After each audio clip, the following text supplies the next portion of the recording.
Hi everyone. Hi Martha. Happy haunting. How are you? How you feeling? I was trying to pop out chat on. Oh gosh. All right. Well, that's why we wear this. Um, but I was having a little difficulty. How you feeling? I don't know if I can even try to do it now that I'm live. Maybe they'll let me do it. Let's see if we can do that. How you feeling? Oops. I don't know. We got rid of that. Okay. And I can't seem to move it. So you know what? We're gonna just go with StreamYard chat. So we are going to try. Oh, what did I want to show you? I know a lot of you might have. There we go. A lot of you might have seen this, but I just love this piece. This is my favorite Halloween piece that I've made this year. I always make a lot of my Halloween decorations because I like them to be a little bit more unique than everything that you see. So I made this little thing, my little raven. Gotta move this camera back on a wood plaque, for lack of a better term, that I got on Amazon. Hi, Joanne. How you doing? Oh, good. Martha and Joanne are here. So I got this little plaque here, and I just Mary Gerald Phillips got me so excited. She had showed me the new Prima molds. I don't even know where I'm looking. Here we go. Yes, I'm such a professional at this, aren't I? And I keep smacking my other camera here. And they had the new molds had all animal bird skulls. So I just decided that since I only wanted one and I wasn't going to buy a whole mold for one, I try to sculpt it, and it didn't come out that bad. But I just love this little thing, and I think this is a favorite Halloween decoration that I've made this year so far. I don't know if I'm going to have time to make any more, but just wanted to go over that. But another thing that I got on Amazon. Barbara, hi Barbara. Oh, good. I have Joanne, Barbara, and Martha. Yay! How are you? I got I don't know how you can see it.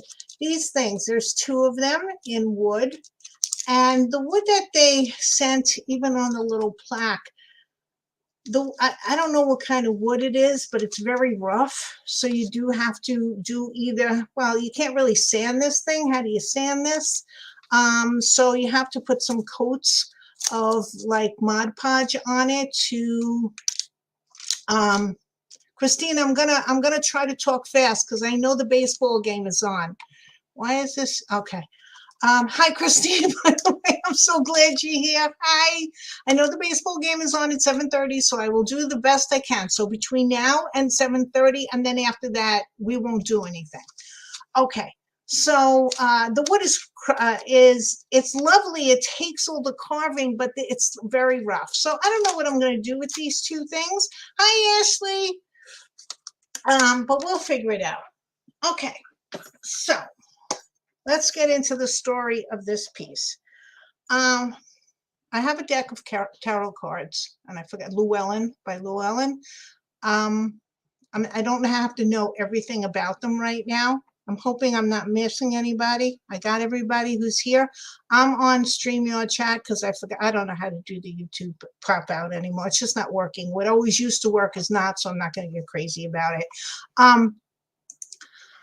So I was doing the skeleton, I think, last year. I'm finally trying to finish it up this year. I'm waiting on some supplies that I need, and then I'm going to finish that. Hey, Teresa. Hi, sweetie. Hi. So I'm going to finish that one, and I was wanting to do the Fool card also.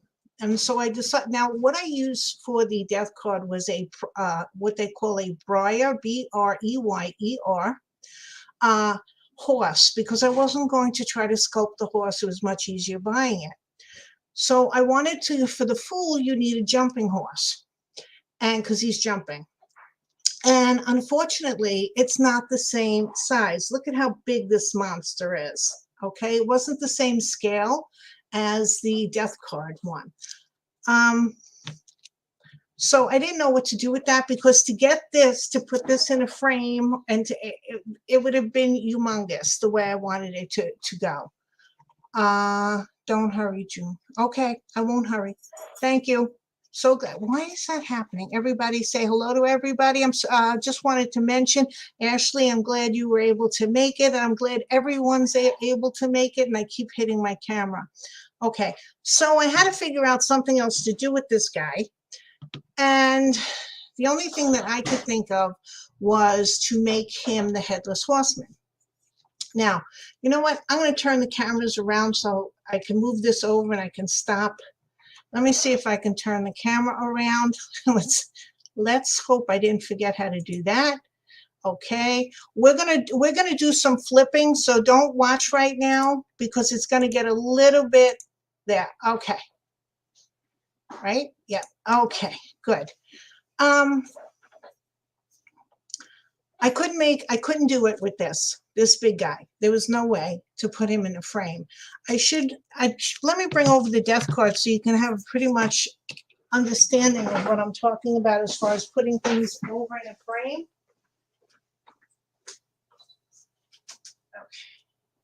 Okay. Oh, this is sort of heavy.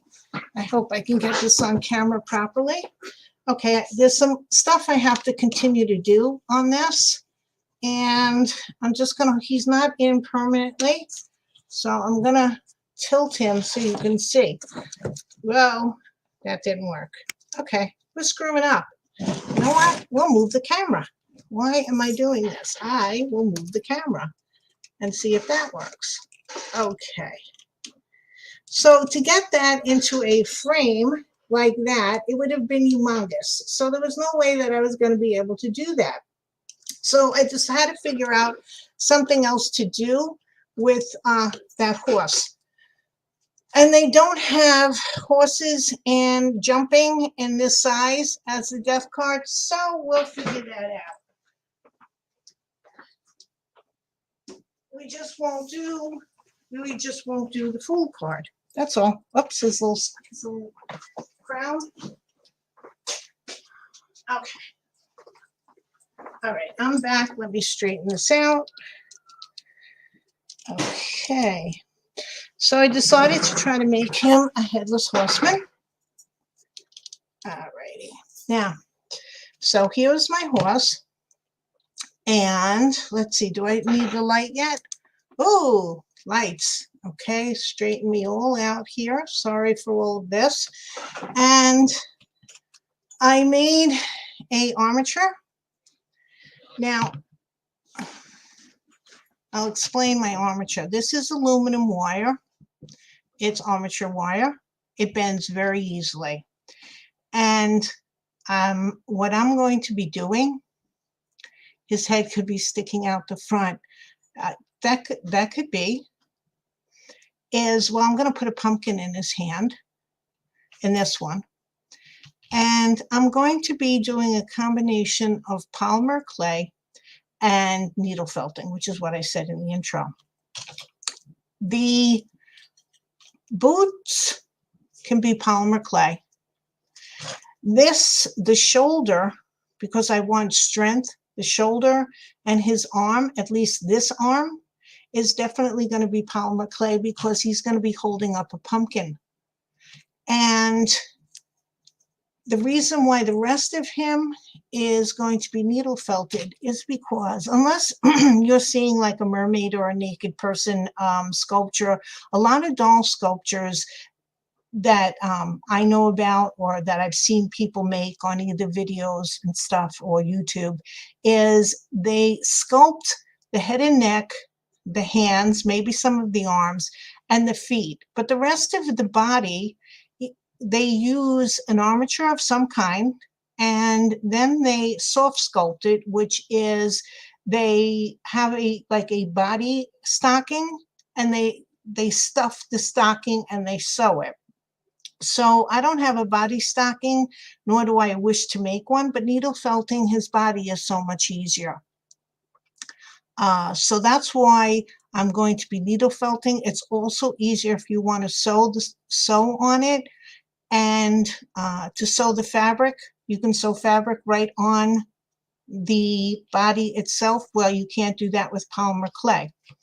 Now, the one thing I haven't decided yet is if I am going to be sculpting the actual boots or just sculpting the form of the boots. Let's get this out of the way. I don't need this right now. And covering it with if I had, okay, if you lose a glove, do not throw out the glove that you still have, okay? Don't throw that out, because glove leather, especially if you're a doll maker or want to do a doll, the glove leather is a very, very thin leather, and it is perfect for using it to make boots or leather items on your doll. It is the right thickness because it's so thin.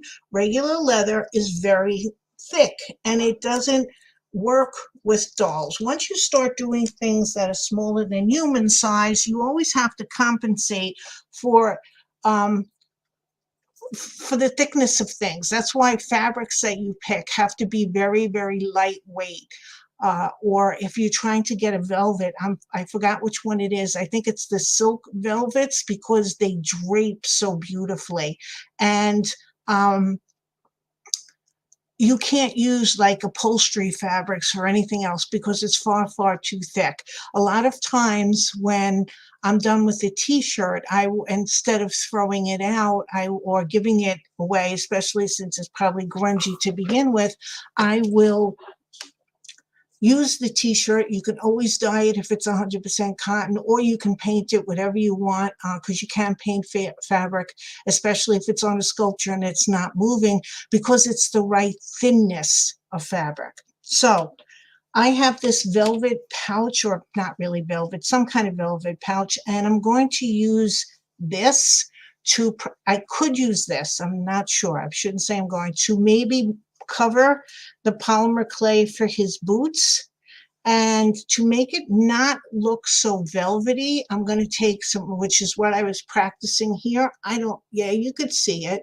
You put Mod Podge on it, and it gives, and you let it dry for just a little bit. Then you start pushing it down, and it pushes down the little hairs that are on this, and this is very fine hairs, and it makes it look like leather, and you can manipulate it. But the thing about this is it's very thin.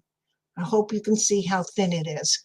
Okay, so the first thing I'm going to do is I'm going to start building up this person's body. Now, the reason why these wires are hanging out over here was I am going to make his cape flying behind him. Again, I'm going to be using very thin fabric to do this, and I'm going to be fabric stiffening the fabric I use for his cape, but I'm not sure if I'm going to need supports.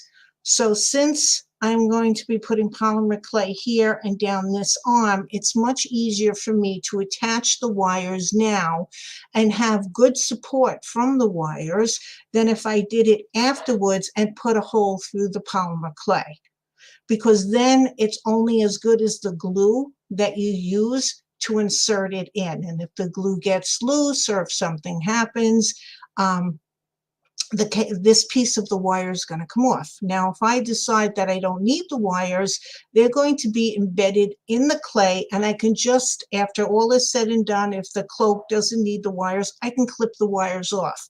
But it was much easier for me to put them in beforehand than afterwards. So now I know this is gray on gray, but one is darker. We're going to start stabbing. What else do I want to show you? You can buy, if you're new, and even if you're not new, with needle felting, you can buy these leather fingers on, I think, Amazon. I got them on Amazon. You know, so if I'm poking and I have to hold this and I'm poking close to my fingers, I will definitely put them on. I'm just taking pieces of this This is, I think, Shetland, gray Shetland wool. I'm using gray. I could use black. I could use white because this is all going to be covered. But since I'm not sure, you know, I just have this extra of this. I'm not going to use my white core wool. I'm starting off by just wrapping. This is going to be a very easy needle felting. I don't know if I'm not seeing chat. Where the heck did the... I got yours, Teresa. Excellent to know. Hold on, let's see.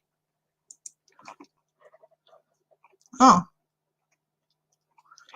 okay. The YouTube chat is behind the StreamYard chat. That's really weird. Okay. I hope all you ladies are doing okay.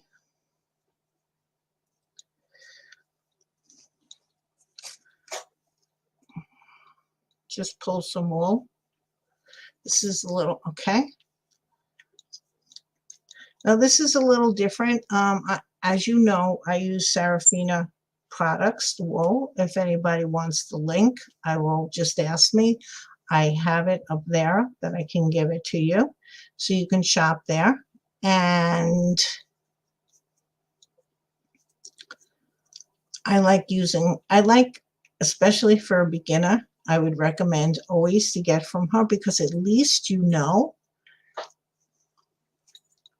Ashley, you've been, have you been doing any more needle felting? I know you did a doggy and it was wonderful. Very good needle felter, first try. I mean, it was surprising to me that, you know, because my first mouse looked like, heaven help us all. It was so bad.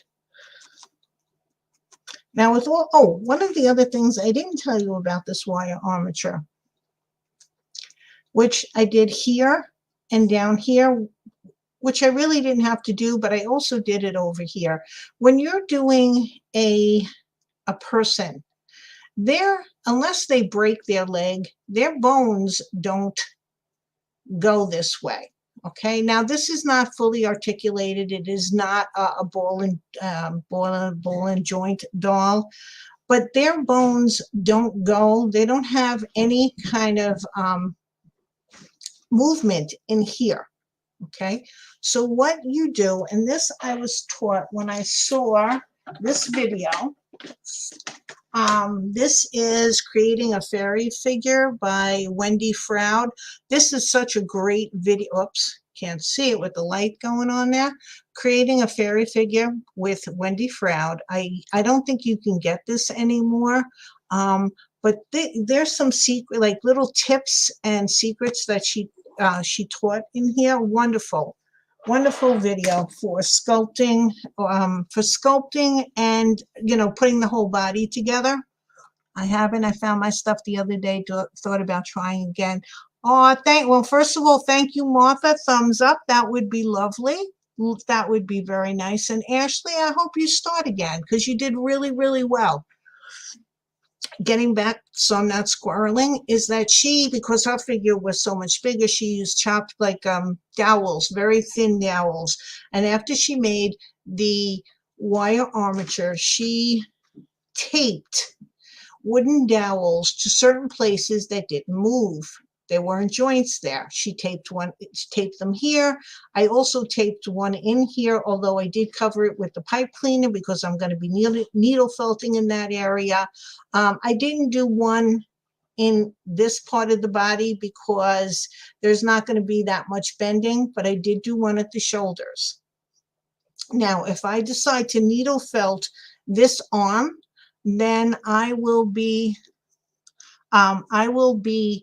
putting a wooden skewer here also because I don't want this to be bending either way. Like I said, this is going to hold the head or the pumpkin, so this one is going to be sculpted out of polymer clay.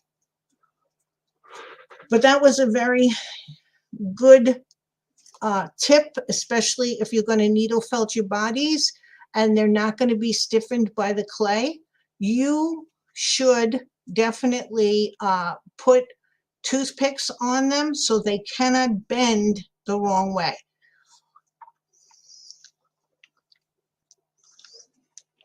Aw, Barbara, she's so cute. I hope everybody's feeling well and good. Is this I'm also hoping this is a good night for everybody. Okay, this is I forgot what this is called. This is a 38 gauge gauge spiral needle. There's a couple of different types of needles. One is a triangle, one is a spiral, and one is a star. The triangle needle is just exactly that. The needle, the bottom of the needle, the part that you're felting with, is a triangle and it's straight with some grooves on it. The spirals twist a little bit, and I'm not really sure what the stars do. When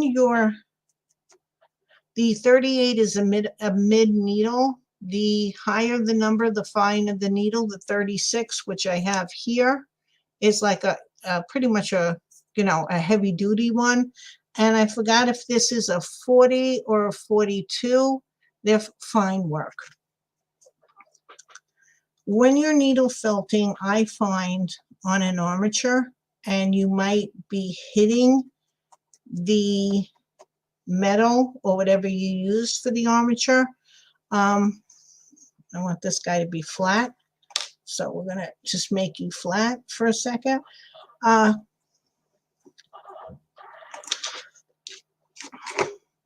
Be gentle when you're poking. Do not poke with like very hard. Just be gentle. I love needle felting. I'm not, the great, if you see some of the things that some of these people felt, it's unbelievable. But just be very gentle with it. I'm wrapping the body. There's not a lot of shapes that have to be done here. And I'm going to wrap the body until it feels like it's the size of a human that I want it to be. Of course, this isn't, they can tell you how much size, if you want Serafina, how much, you pull off. This is just sort of eyeballing it until it feels right to me.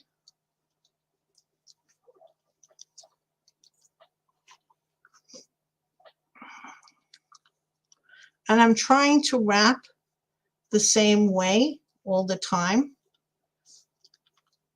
And I should be pulling it a lot tighter than I am pulling it. So we'll try to make up for that and get that all nice. And, because I'm just talking and not concentrating on what I'm doing, I should be pulling this a little tighter. And if you are using the chunky core that Serafina has on sale in the store, it's a lot easier because it's thicker. I'm just using this, like I said, because I have a lot of it, and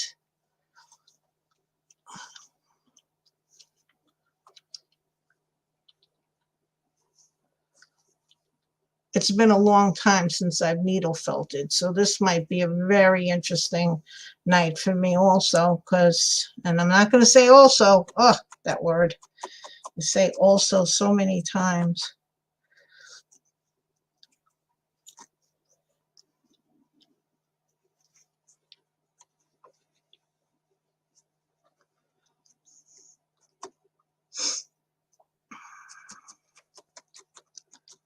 So how many of you ladies are going to watch the baseball game?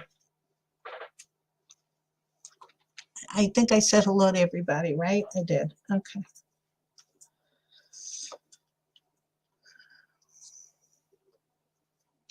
I mean, I should be watching it since the Yankees are involved, but it's a playoff, right? Okay. Whoa, that didn't sound good. Okay. Christine, you're going to be watching it? Okay.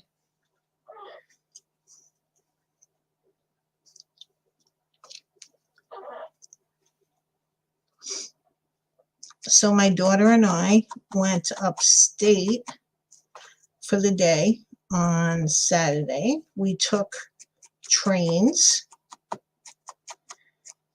It was a lovely trip upstate. We went to a place called Cold Spring. Cold Springs. George Washington named the town. Of course he did. There's a lot of George Washingtons upstate New York because the Revolutionary War was fought in a lot of different places upstate. And he named it because it was a beautiful cold spring of water, which is, you know, pretty good. Cold springs. And, you know, that's important for an army back then, or it's important for any army, but especially one that doesn't have plastic bottles all over the place.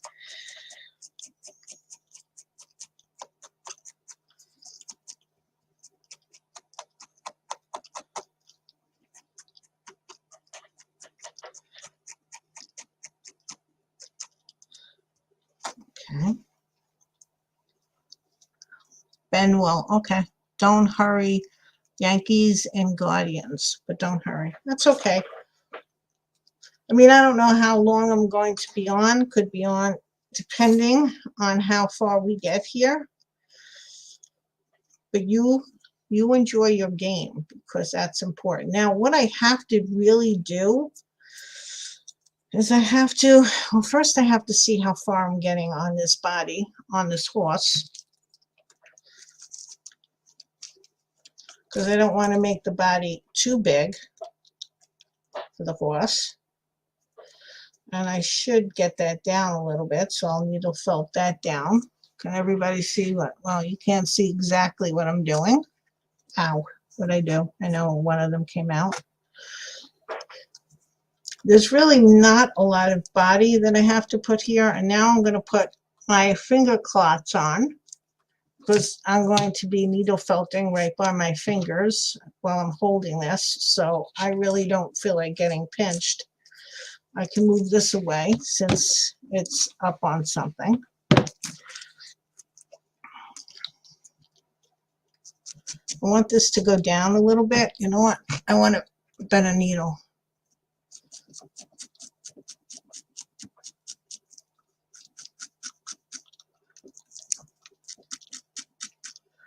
I've stopped watching baseball. I used to watch baseball a lot, the '69 Mets, and even, I don't remember the year that they won after that.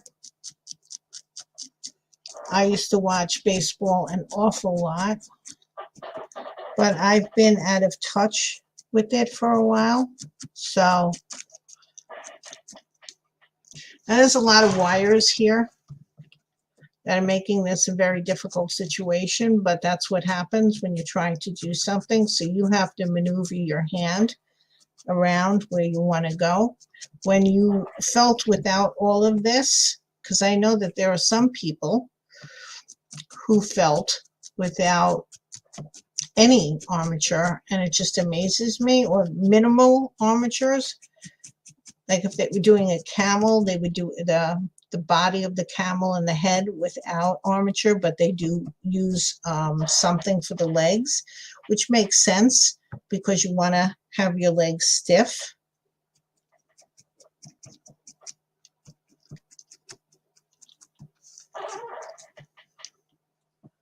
Okay. Now this is a heavier duty needle because then I can feel it on my thumb, so I'm so glad I have the leather thing on my hand. This is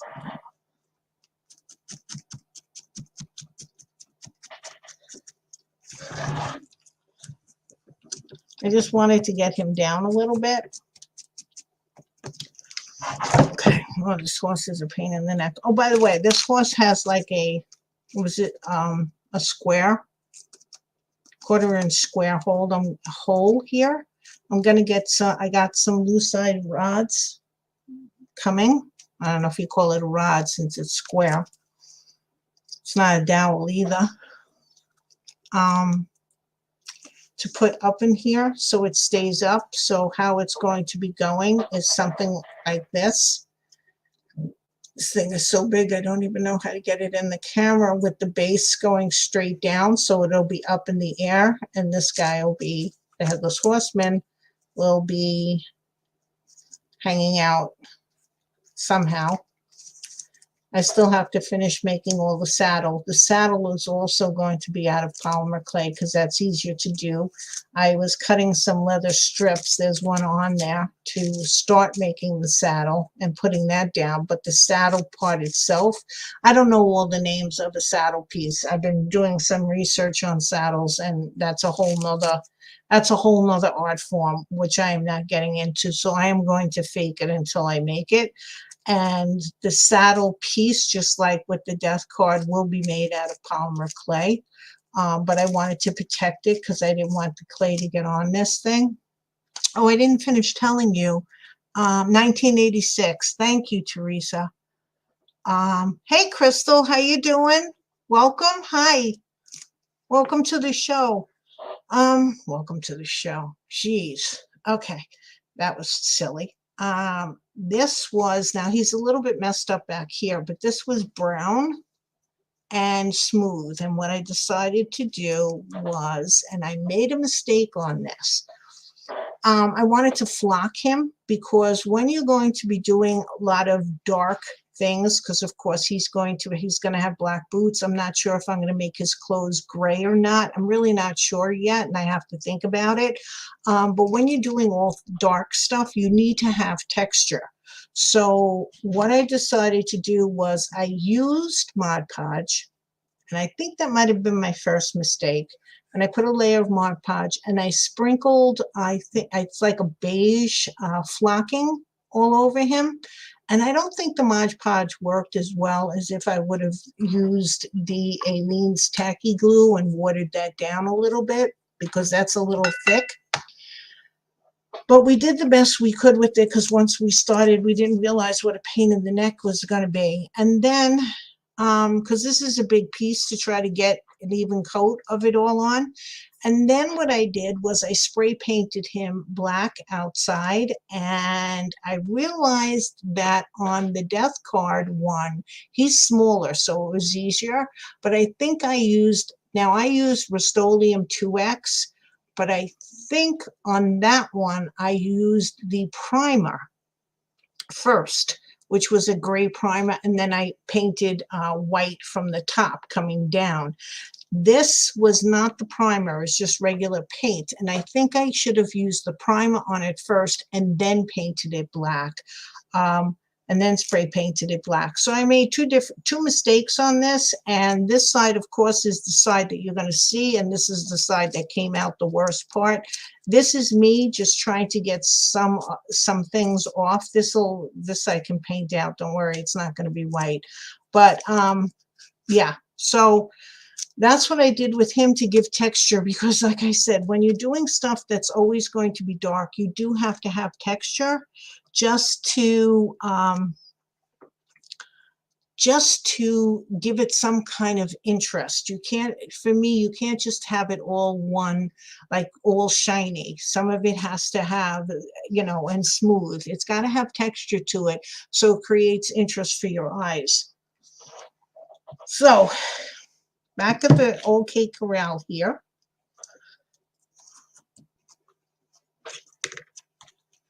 I'm just trying to get this a little evener looking. Which one am I using? Where'd the other one go? I want a little heavier duty needle. And the way I'm felting right now, I know where the armature is. You can tell it's right here. It's right there. So I'm trying to go on the side. So I'm missing it, but it's still needle felting the stuff down. Because I'm trying to get it to be a little bit smoother there. Hey, Nikki, how you doing? Welcome. Oh, and Telly too. Hi, Telly. How are you? How are you both? So glad you came to the show.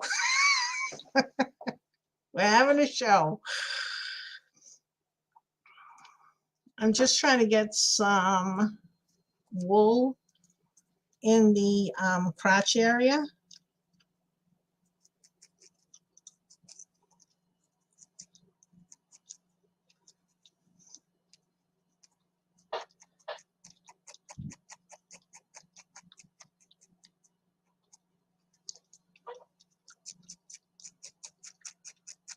So how are you both? Hey, Telly. How are you, Nikki? I watched your last show that you had. Your I think it was an angel, or was it a demon in the cage? Very interesting. I liked how you did, I think the body was epoxy, 2-part resin, rather.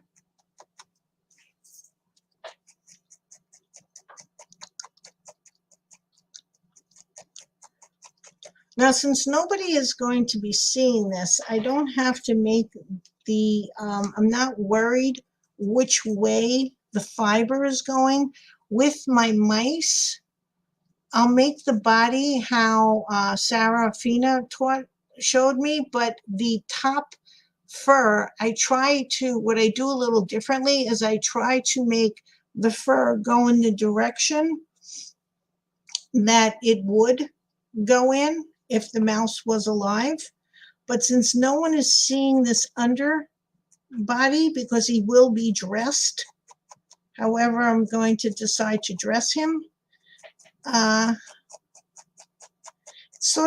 been trying to look online to see what their outfits are, and they wear these skin tight, like I have these these doll socks that I'm probably going to be putting over here so I don't have to sew that, just cut something off. And they wear the socks, and then they have like some kind of shirt on, and then they have the the military outfit, and then they have he was a Hessian soldier, and I read up on that, and I hope I'm doing this correctly. The British, or the British Army had some German soldiers come over and fight at the time, and the whole story about this, which is Washington Irving, he lost his head in a battle, and he goes around Sleepy Hollow looking for his head. His head was shot off by a cannon, I believe it was. So he haunts the town of Sleepy Hollow.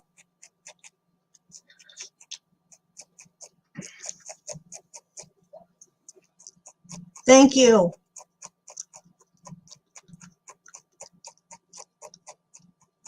Talon and wheel are awesome. Okay, yes, 2-part resin from the mold. Okay.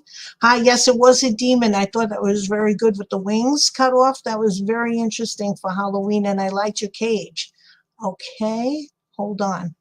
Wait, I'm missing some things in chat. Hold on.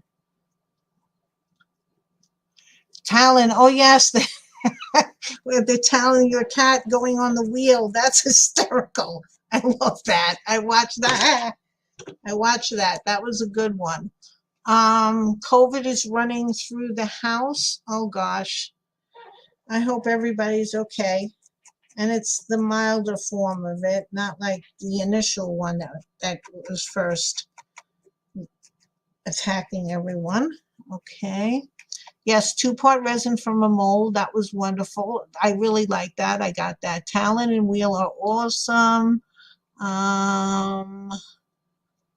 Thank you. That is the correct history. Thank you, Teresa. Excellent.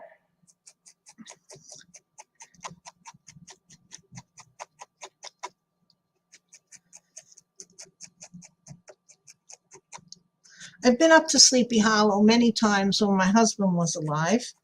I don't know if the last time we were up to Sleepy Hollow, I think Megan, who's born in February, I think it was like she was either, we did the first year that she was born, which would make her March, April, May, June, July, August, September, October, would have made her 8 months old, or yeah, I think it was 8 months, or she was a year and 8 months. I'm not sure. So Eddie was about 3 or 4. And what we did, and then We didn't go back up there a lot because one of the things about going from Long Island to upstate New York is you have to go over some bridges, or one bridge at least, maybe two. And the traffic in New York is horrendous trying to get over bridges because they condense all these different lanes, and this one comes in. It's just horrible, especially during, and I think Teresa and I were talking about that, especially during October when everybody wants to go upstate and look at all the beautiful leaves. Hey, Shannon, how you doing, sweetie? I went to Sleepy Hollow while in New Jersey. Very interesting place. Yes, the Sleepy Hollow Cemetery is, will there be an Ichabod? No, I did Ichabod a while ago. I'm just doing, and it's not even the same scale. I'm just trying to use this horse that I bought that is too big for the project that I wanted. So I figured might as well make him, you know, into the Headless Horseman. So Sleepy Hollow is a very interesting cemetery. It's a beautiful cemetery. It's the old Dutch church is there. Washington Irving visited New, you know, that area, and that's when he wrote his tale. And he used a lot of actual people, and not the same names, but actual people, and the scenes from around there at the time. And the cemetery in the front, especially by the church, is very, very old. The gravestones are very interesting. They're the ones that have the loop, and the top piece is usually a skull with wings on it. I hope they're doing something to preserve it. But one of the last times I was up there, the whole story, how I get so sidetracked, so I'm not going to look at chat for a second because I'll get sidetracked again, was I have a picture of my husband holding my daughter and my son in front of a monument. And it's one of the only pictures that I have of my husband, because I know some of you, when people pass, like to keep their pictures about. I don't. So it's one of the only pictures that I have out. It's in my bedroom of that last time that we were there. And so I wanted to show the kids. So that was a couple of years ago. We went back up there and we finally found the monument that I had taken the picture with my husband and the two kids. And the two kids reenacted what they looked like. You know, Eddie was standing and Megan was sitting. And it was really sweet that we were able to do that in the fall. But the thing that I really don't like about it is Sleepy Hollow Cemetery. When I was growing up with my husband, it was not really a big thing. Like they might have like one person riding with the costume of a headless horse, you know, without his head. And they had that, I think, one of the last times we went up there. But this time that we went up there a couple of years ago, it's become almost like a festival. And you are in a graveyard. No matter what, you're still in a graveyard. And the last time when I was there with the kids, it was like there was vendors in the parking lot of the church, which I'm sure they're allowing because they wouldn't be there. It was like maybe the second or third weekend in October. It wasn't on Halloween, but there was vendors and a lot of families were coming up. But the families that we had, that we were walking with and next to it, and we never let our kids do that. Well, Megan was very young, but we never let Eddie do that, is they were running all over the graves and, you know, going on top of some of the mausoleums that they have up there. And I don't know, I found that sort of disrespectful, because no matter what, it's still a place where people are buried. And although they might have been buried a long time ago, it's still, you should still show the respect. So it's not like someplace that I want to go. I understand why it's become an attraction, but people should still show respect. And I know you can't have your kids there's plenty of places for them to run because there's not, you can drive in the cemetery and drive around, but there's not a lot of cars, so they can run around in the road. They don't have to run around on the grave, by the graves. That's just me. Everybody thinks differently, obviously, but I thought it was a little disrespectful, so I wasn't happy about that situation.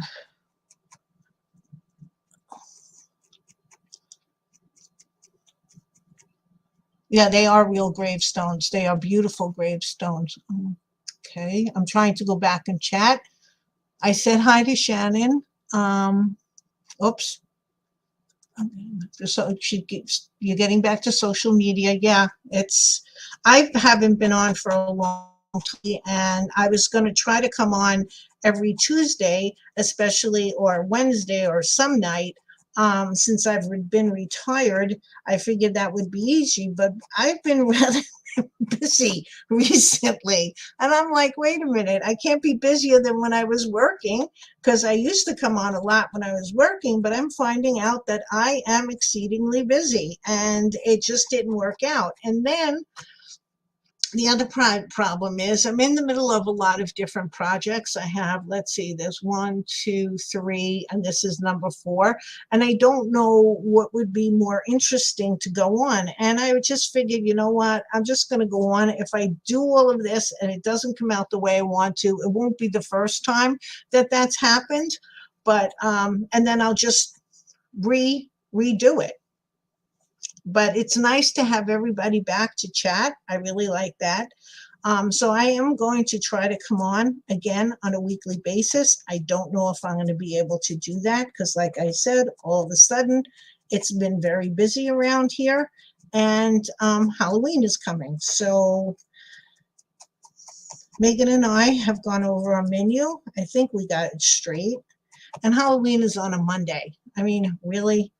But we'll figure it out. So we'll probably be, like, next weekend, I'm going to go to the place where we think is our most sincerest pumpkin patch and pick out our jack-o'-lanterns that we all carve. And we usually carve them the night before Halloween.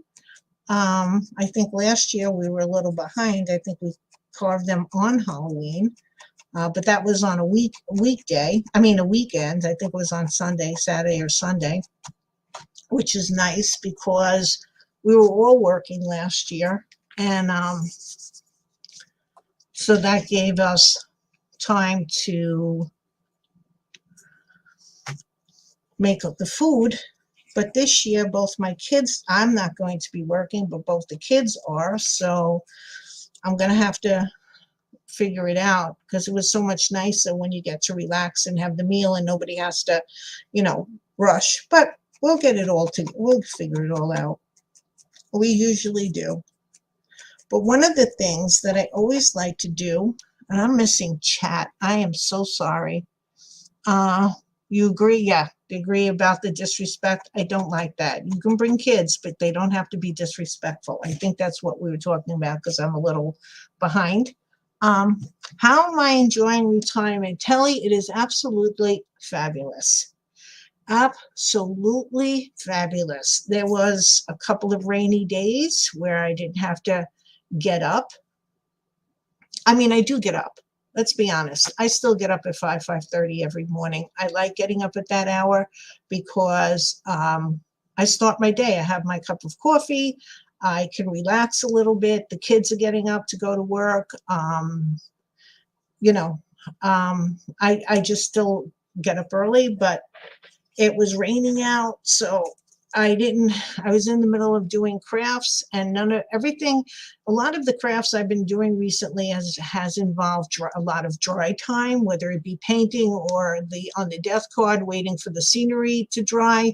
So there's been a lot of do something, wait. That's why I started, like I said, 3 or 4 projects at the same time, because I'm waiting for everything to dry. And but on those rainy days, getting back, gosh, I'm squirreling a lot in this conversation. On those rainy days, I was just able to go on my sofa in my pajamas with a blankie and read and have a nice cup of coffee. It was wonderful. And I really have to say that I'm really liking retirement. I'm excuse me. I'm hoping that,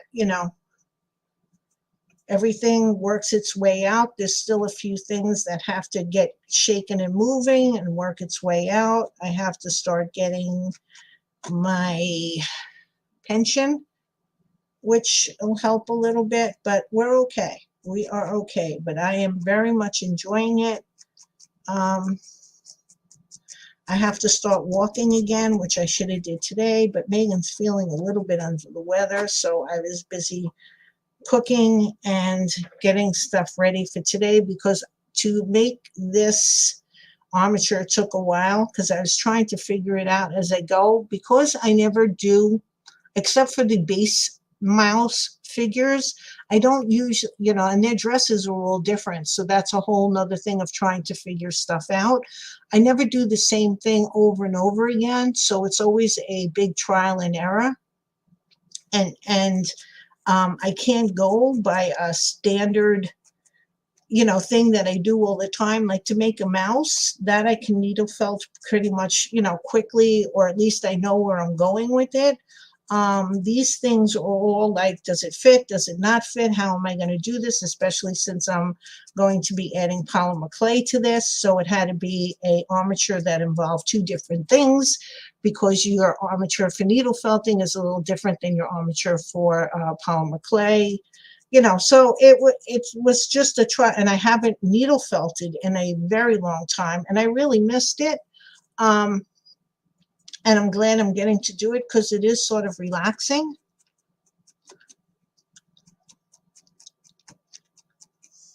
Oh, yeah, was it?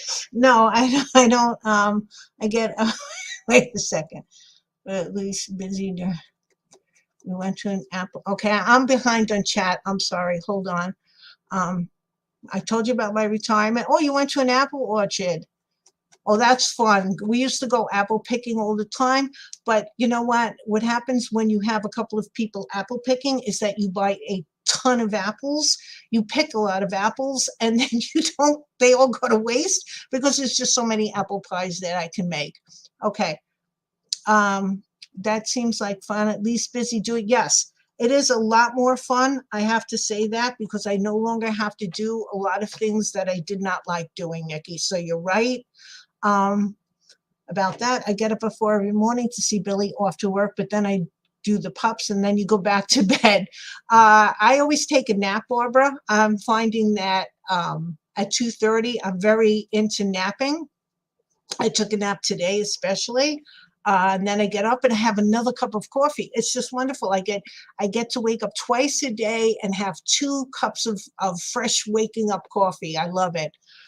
No, I'm not doing any weed. No, June and weed is not good. No, it was reed. I'm sorry. It's my New York accent with my teeth and my piece of gum in my mouth. Uh, it's like, go June. No, no, you don't. No, I'm not really good on that. I get very paranoid. Um, Nikki did a corn maze and had to be rescued.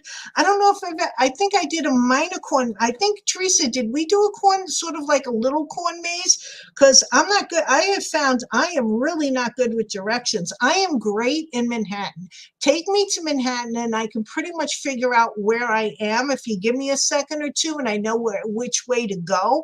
But other than that, I am finding I am getting worse and worse as time goes on, knowing which direction anything is. I am bad with directions. I can't. I was one time I was in Denver when I went there with Megan, and I was trying to walk around, and I even had my Google Map on my phone, and I totally got lost. I was a mess. I'm not good with directions.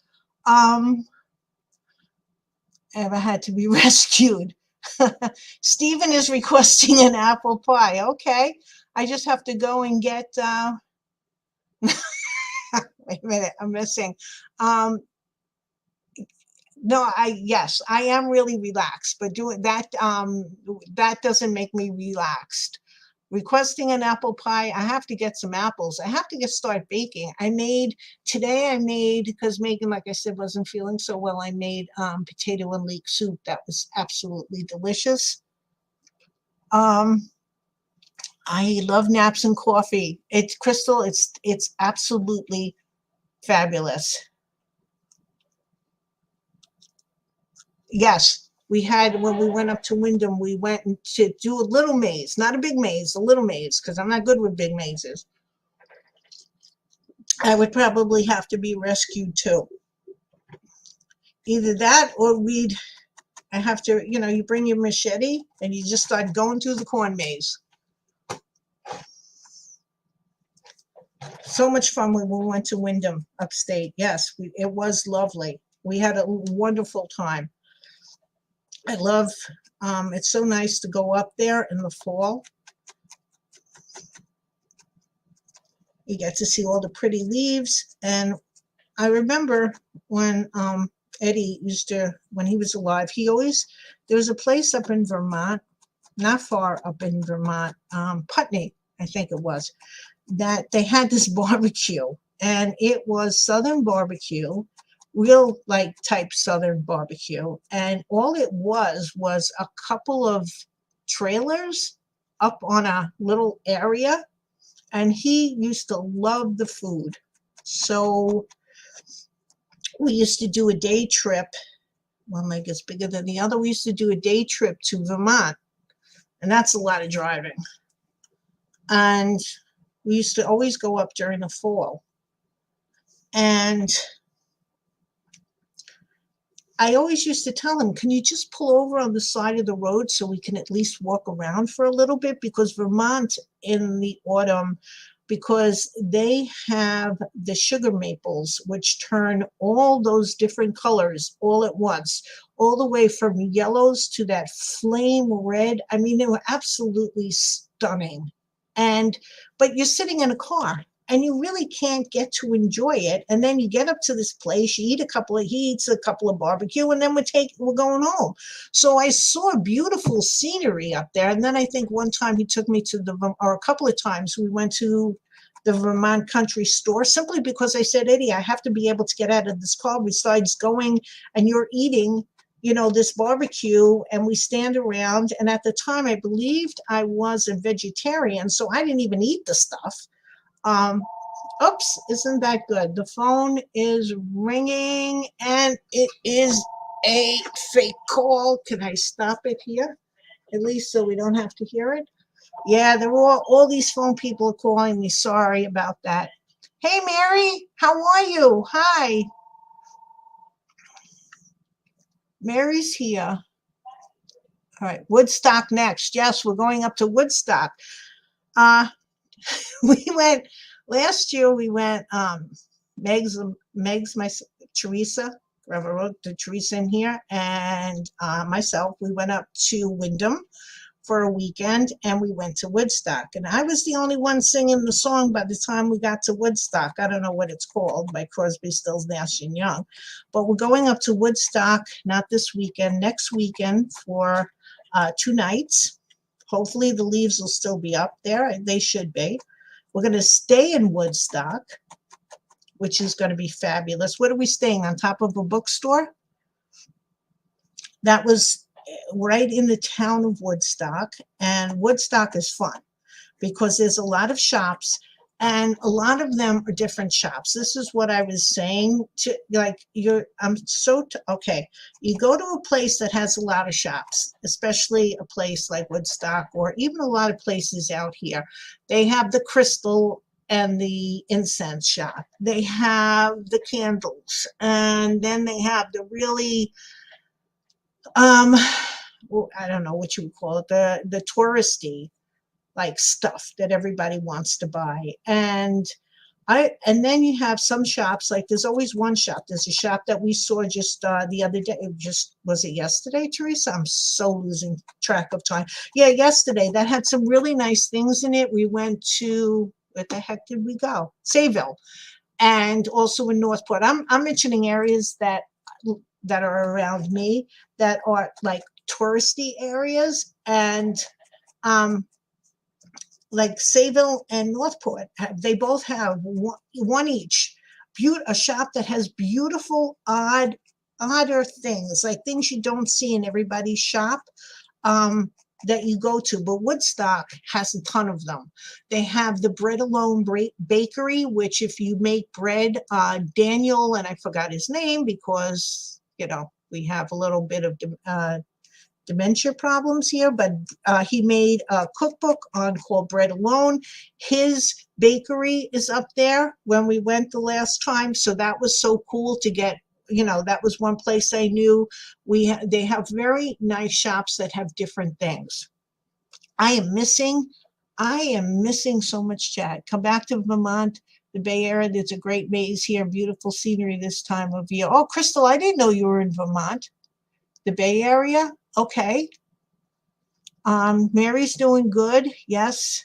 And a lot of weed. Yes. And a lot of weed. All you have to do around places like Woodstock is just breathe in deeply and hold it, and you will be very pleasant. That's the only way that I like doing weed, is by breathing in someone else's.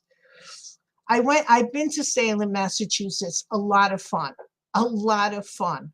Absolutely a lot of fun.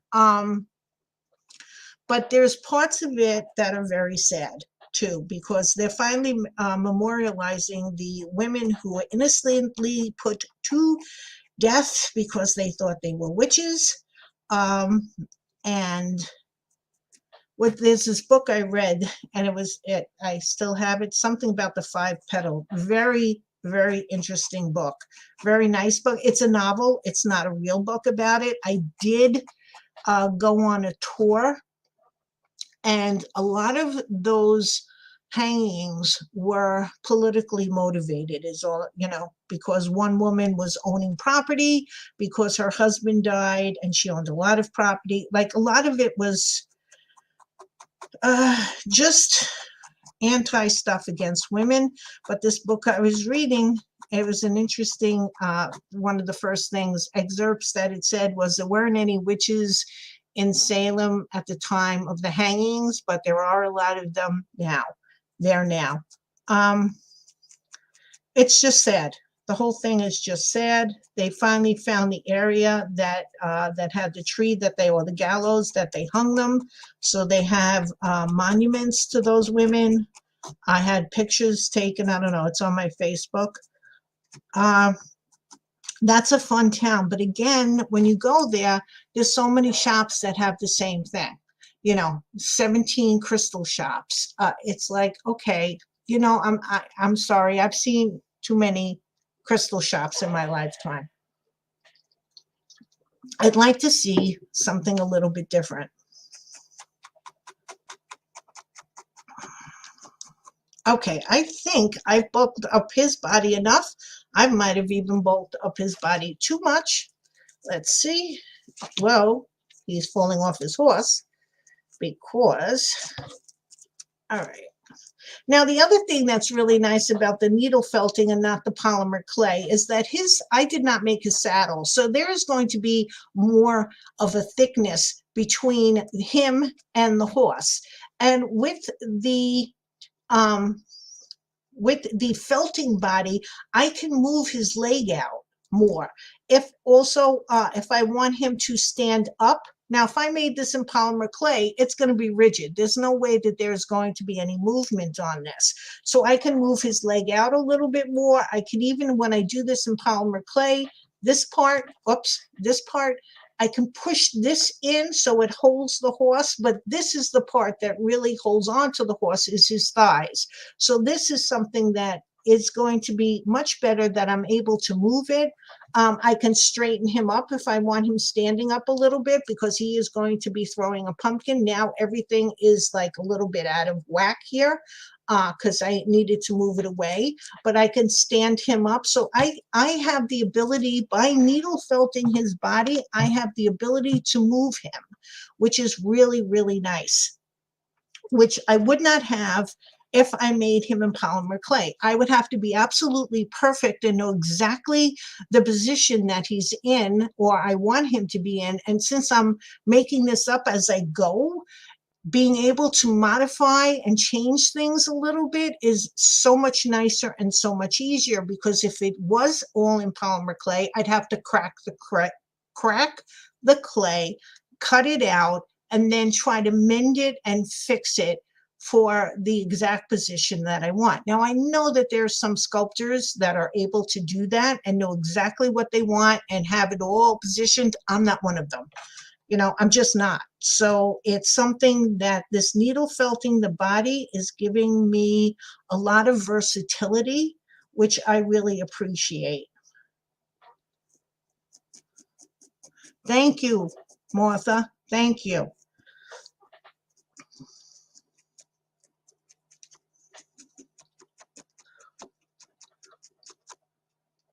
How long have I been needle felting? Oh goodness. How long have I been needle felting, guys? I don't know, 3 years, maybe? You want a lesson? It's a lot of fun, Teresa. You get a lot of frustrations out on that. You can imagine it's just relaxing. I think I've been needle felting about 3 years, and I've been polymer clay sculpting for, okay, hold on one second. Eddie's been gone for 15. I was sculpting a little bit before Eddie passed away, but I really started getting into sculpting about 1.5 to 2 years after he passed. So he's been gone for about 14. So I would say I've been doing polymer clay for 12 to 13 years. Oh yeah, we were supposed to needle felt a pumpkin. It's longer. I'm sorry, Teresa. We totally got involved in so many things. We never did one. We still have time. 3 years? I don't know. Is it longer than 3 years? I really don't know. It I don't remember. I've been, you know, like as with all most of us that are like we make things and creative, I've been creating all my life one way or another. I used to, before I worked in polymer, found out about polymer clay. I found out about it, but it took me a few years to use it because I was afraid of the toxic smell. I thought the smell would be toxic if I was baking it in my oven. The smell is not like, it's not like having roses and lilacs, but it's not toxic smelling. Um, it was before, oh, you know what? I keep forgetting COVID. You know, COVID, wait, okay, so maybe it's 5 years? I don't know. You know, the whole COVID thing is sort of, I could look it up by going on my Facebook and seeing when I posted one of my first the wizard mouse I did. It's on my Facebook thing. That is one of whatever year that was when I started needle felting. I have no idea of how long. I know that I haven't felted in about, the last thing I felted was the coach. The Gothic coach was the mice for the Gothic coach, where I did 1, 2, 3, 4 little mices, the little ones, because they were really little. But I haven't done a full-fledged mouse costumed in a while, since I think the crib, the Rosa Mice's crib one. Thank you. I love that. The mouse nutcracker was at least 3 years ago. Okay. So I guess it's maybe 4 or 5 that I've been needle felting, and I've been polymer claying for at least 12 to 13 years. But I was sculpting with paper mache clay before that. Okay, so I think I'm at a standpoint where this body has been built up. I can always build it up some more, or I can, this is the one thing that I like about this, I can build it up more, or I can cut some off. It doesn't matter. I can cut this. I've cut a lot of times when I first started doing my mice. I did not make the legs the wire for the leg, the hind legs that it stands up on, strong enough. And what would happen was the mouse did not stand firm, and I did not like that. So, well, like COVID was 2020, right? So we're 2022. So it's at least 2 years, maybe. Yeah, probably 4 or 5. Okay. I think it's 4 or 5. I love that. I just recently saw that angel mouse again. That was really I sort of like that mouse. That was cute. That was very pretty. I forget when I do something after I do it, like this. Well, okay, where was I? I'm going too much. Well, I forgot what I was saying before that, but a lot of times when I make something, it's really funny because once I finish making it, I totally forget how I made it because I've had to go back and figure out how I've made some things because you're so in the, I'm so in the groove of making it that I totally forgotten and I have to study it to figure out how did I do that. Okay, you're going? Is it time? It's time for your baseball. Christine, I love you all too. If you're going, that's fine. Go watch your game. If not, please stay. Okay, so let's do some clay work now. Okay, so let's get this out. Wait. Let's switch. Let's switch everything around a little bit. Get that over there. Get this. This is just a tile from Home Depot, one single tile. I'm going to get this out of our way. This is, I put liquid polymer clay in there. And, okay, I put this through the roller to try to get it to be flat. So it's easier. So it has been kneaded. These are the tissue blades, they used to call them, but now they have them as polymer clay. This one's my old one. This is the original one I had. It's sharp, but it's sort of rather dull. Okay, you do that to Mary. I totally forgot what I was talking about. Christine, enjoy your game. Gnomes on. I'll watch the rest later. Game's on. Go Guardians. Well, Christina, you know, I'm a New Yorker, so I have to say go Yankees, but honestly, I'm not that concerned either way. Okay. There's a couple of different ways I can do this. I can sculpt them totally out of clay, or like I said before, I can sculpt enough of it where I can cover it with this little, I mean, it's not really, I don't even know, it's not really, I don't know what this is, to be honest with you. It's not really velvet, but it feels like velvet. And then by putting the Mod Podge on, I can make it look more like leather. I can do that. Or I can, like I said, I can sculpt it. Either way, the wooden toothpicks, the masking tape, and the wool can go in the oven because you do bake your clay for 20 minutes for every 1/4 inch at 275. And that is not enough to burn any of this. Wire, masking tape, wooden toothpicks, or the wool. Since the wool also is a natural fiber, it can take the heat. If there was any kind of fake stuff in there or man-made synthetics, I don't know if it can.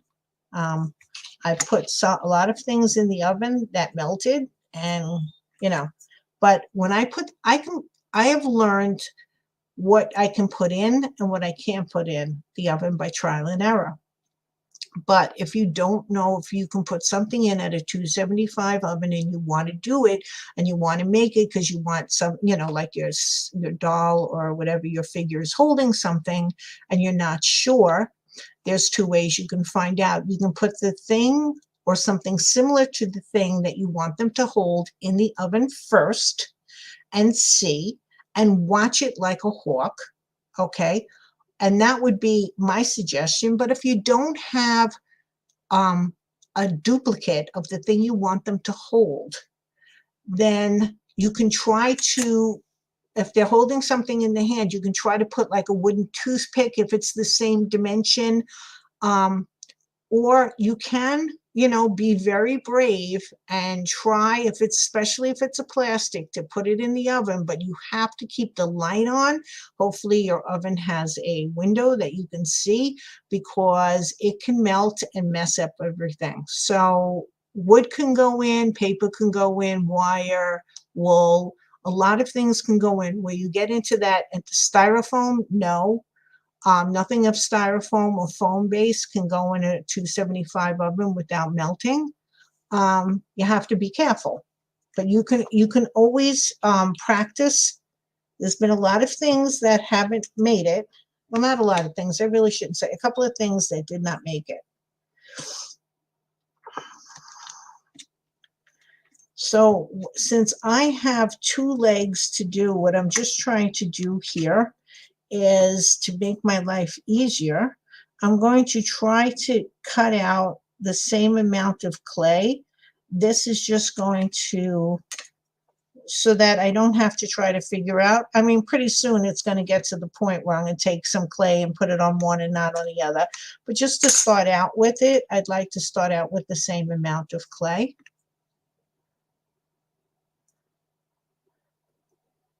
Okay, Christine, no, you go. You have fun.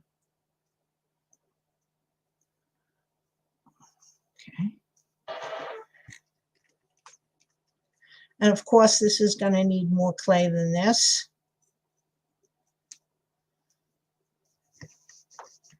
I'm just rolling it up. Whenever you do 2 of anything, whether that be an eye, an ear, hands, fingers, you always try to make them both at the same time. So you do the same amount of clay on both of them, because it's very hard to, I remember when I first started out, until as I watched that video and it made so much sense to me. You know, we didn't have YouTube at the time that I was starting out on this whole thing. Was you make a hand and you try to duplicate. If you don't make this, the like the pointer fingers, the, you know, all of the fingers at the same time, or at least in pairs, then you'll never be able. It's just so difficult to make the clay the same amount of clay for both of them. Now I know I'm gonna need more clay here, but we're just gonna start by trying to get it. Now this clay, I'm not sure if this is my cause clay or, oh, there was a shortage on, one of the things that happened with COVID was there was a shortage of polymer clay. You couldn't get Primo clay, which is what I usually use. I use Primo to save your life. It was just sold out. And so the only kind of black polymer clay, although it doesn't matter if it's any color, because you can paint clay, you can use inks on clay, you can use pastels on clay. You can do a lot of things. You can brush the pastels on it before it goes into the oven. I wouldn't paint it before it went in the oven. I would paint it afterwards. But the pastels and the inks, you can make some very pretty effects. Especially if your clay, it's got to be lighter, a lighter color clay, or the translucent clays. You can make beautiful effects with the inks. One of my favorite things to do when I used to make mushrooms was the red cap mushrooms. I made them into fairy lights. Is you make the top out of translucent clay, and then you put the red ink, the alcohol ink on it. Oh, it's just such a beautiful color. And then if you put a light through it, it's almost like stained glass, except it's translucent, so you can't see through it, but you can still see the glow of the light. It's not like a transparent.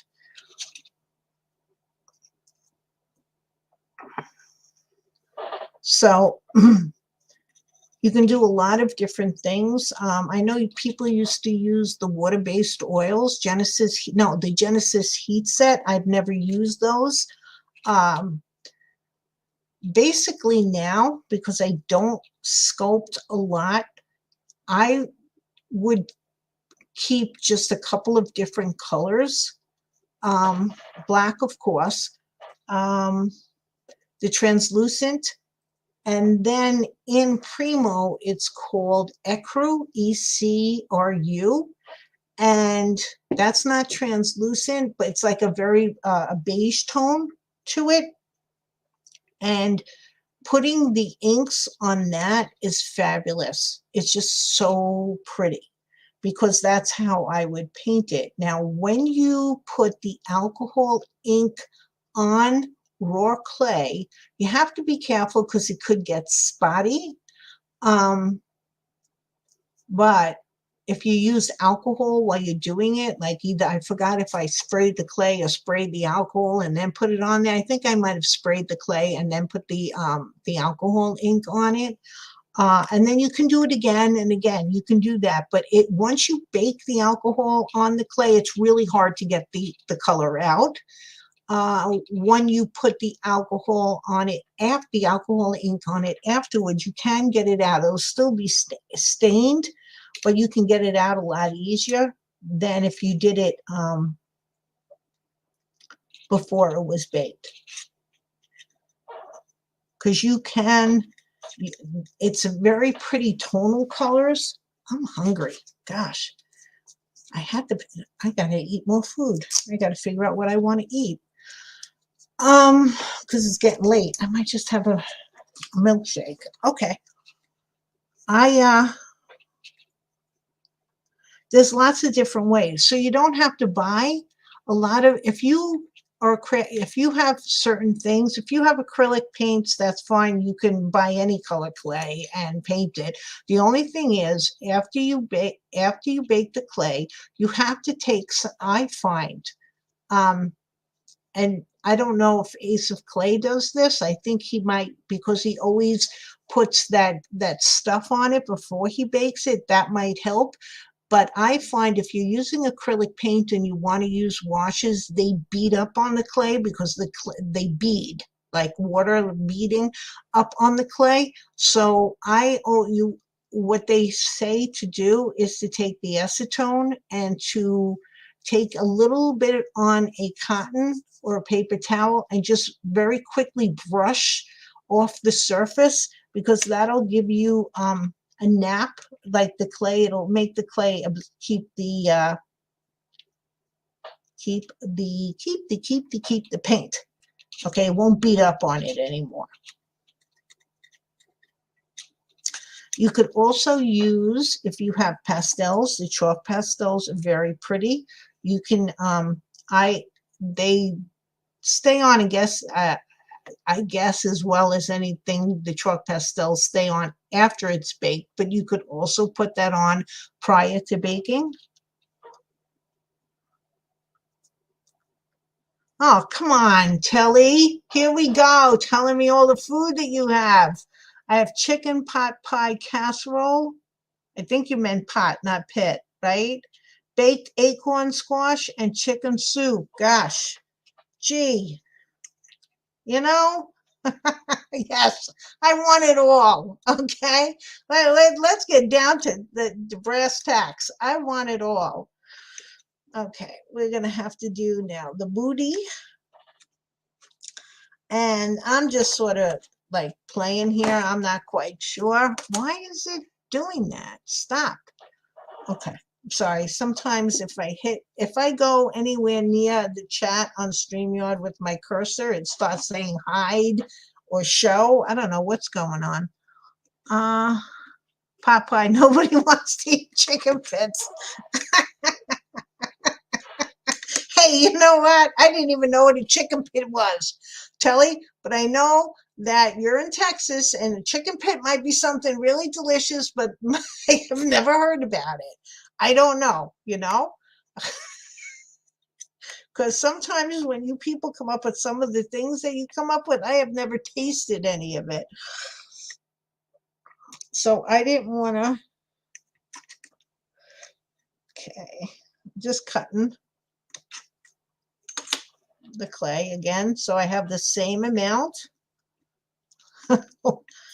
who the heck knew? You know, it could have been a really delicious meal, and I didn't want to say anything bad about it. I could mention food that you probably, well, maybe now that you would know about it, because a lot of Italian food has become quite,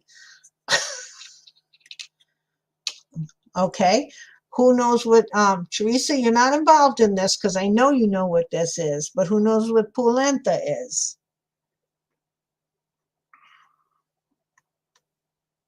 Don't be Googling it.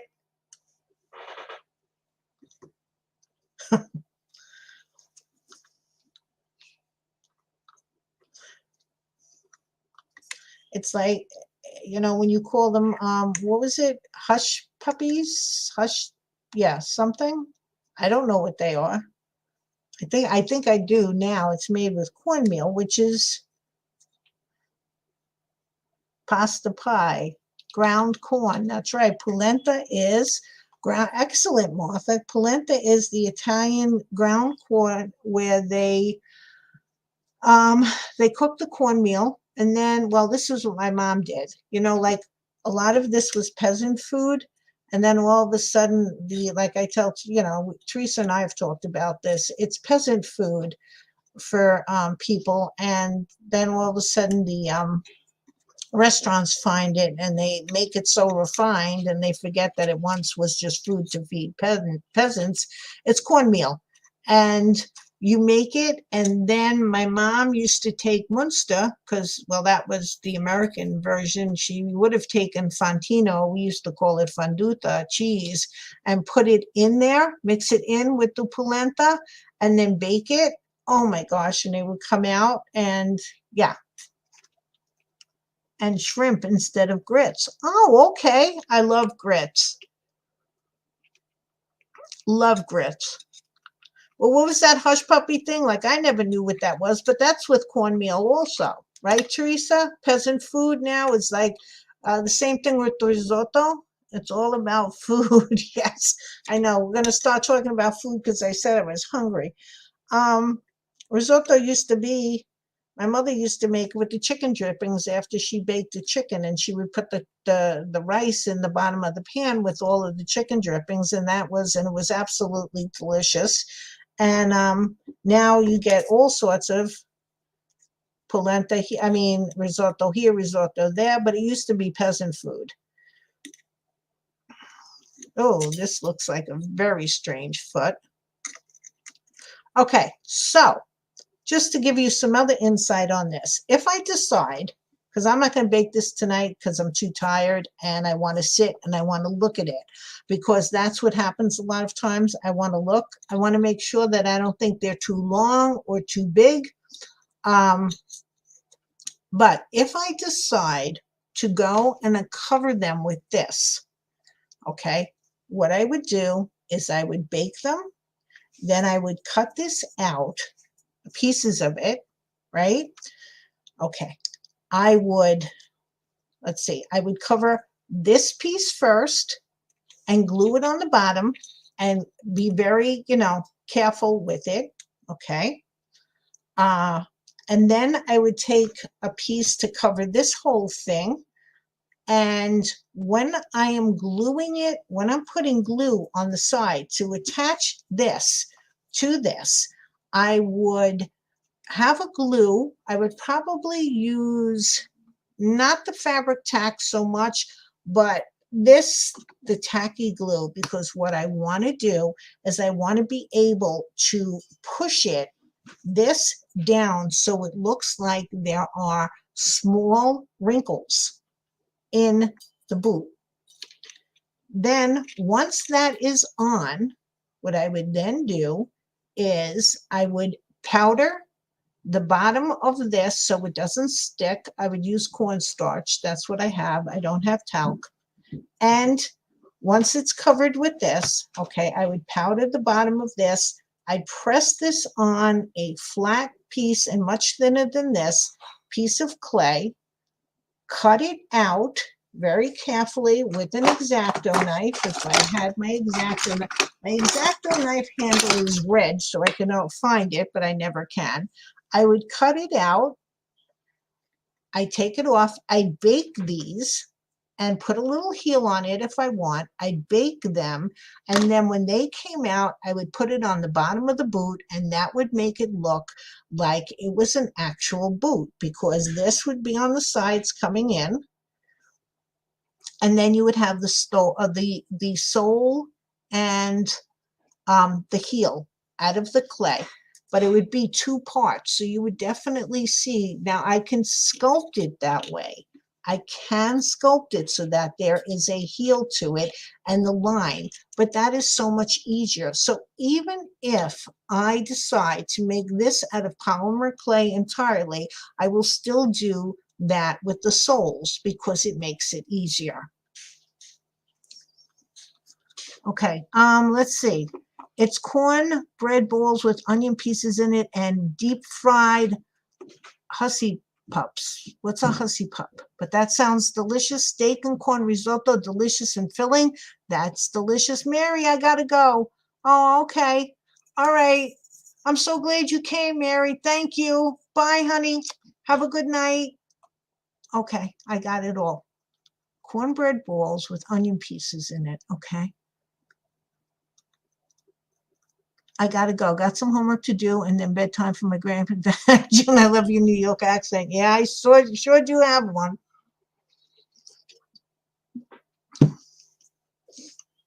I don't know, if I move out of New York, everybody's gonna know where I came from.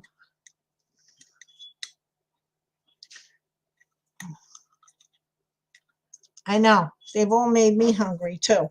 How much more time do I have? I started at 6:30. Oh, okay. So I don't have that much more time. So I'm still going to decide, because if this was going to be his actual boot, I would have to put another layer of clay on this because they're far too thin. And they're going to come up over a little bit on his thigh here, or above his knee. The other thing is, I really want to use these things to cover this because it's going to be so much easier. So what I have to do is I have to snip this, cover them. I don't know if it's going to get into his crotch area. That's going to be a problem. Or I might just open it up so it's spread so it's in his crotch, and I'm going to hush puppies. That's what I called them when I was little. Aw. That's cute, Barbara. I have to cut this here, or cut the seam, because I can make that. Now, let's see. Let me show you what I'm trying to say. So instead of saying it, let me show you my scissors that I abuse so much. Okay. Let's see. Let's see. I think this should, okay. We cut that off. I don't know if it's going to go on over the polymer clay. It probably isn't. I'm going to have to bake it. All right, guys. What I'm going to do is I'm going to put this up. And even if it's long, and I know I'm getting black clay on it and it's making it dirty, it doesn't matter because it's probably going to be painted gray. Okay.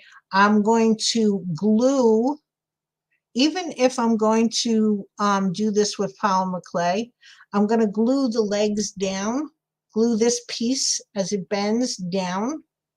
I'm going to glue it on and then put another coat of either the clay or this thing, so that this actually looks like it's in the boot.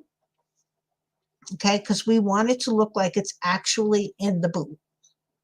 Now I'm hoping this fits because it seems like I made these thighs pretty big, but it should fit.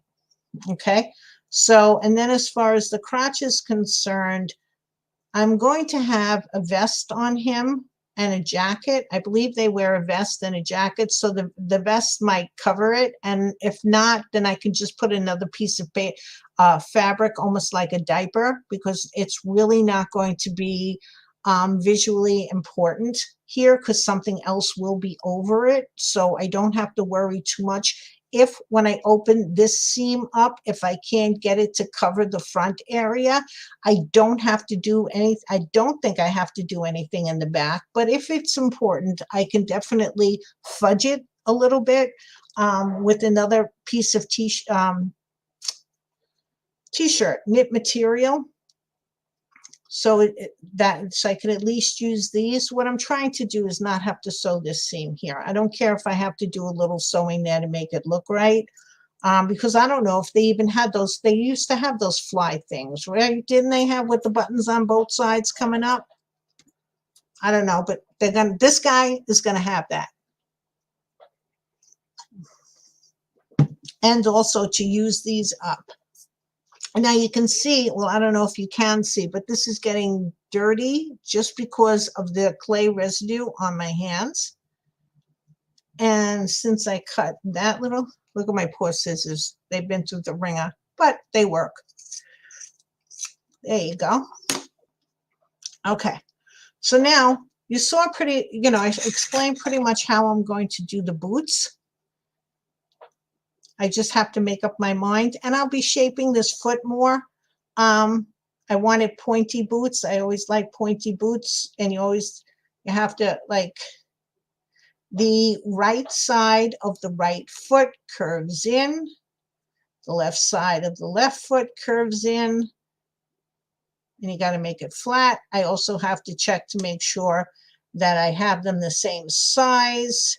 This is a little thick over here. So you're trying to make a little bit of an arch.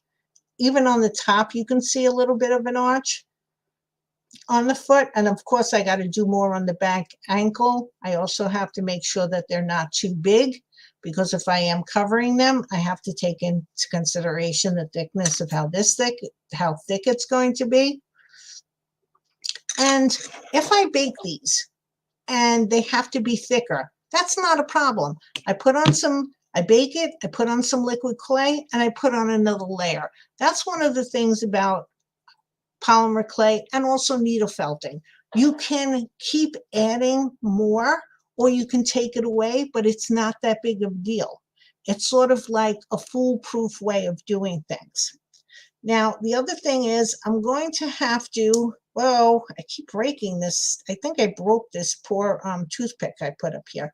I have to start putting some clay over here for his shoulder.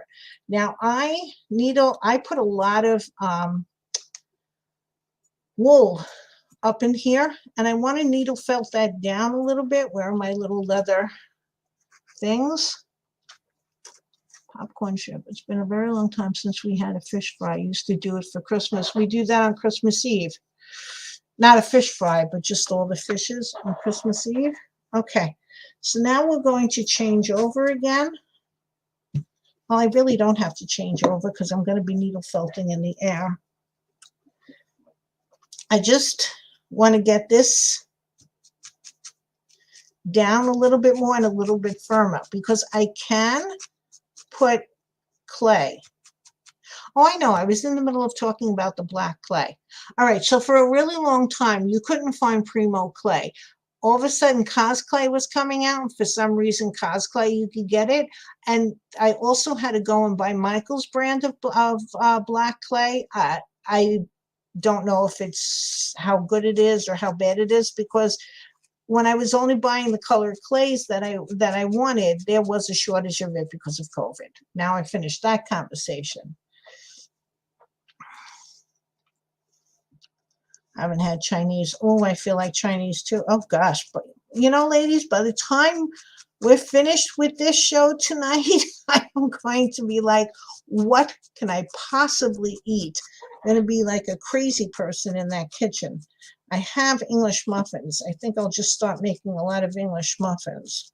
Maybe make a tuna fish and have an English. That'll be great at 8 o'clock at night. That'll be good dreams to dream of. Okay, what I was saying was, if I'm going to be putting polymer clay over here, it's going to be coming right into this.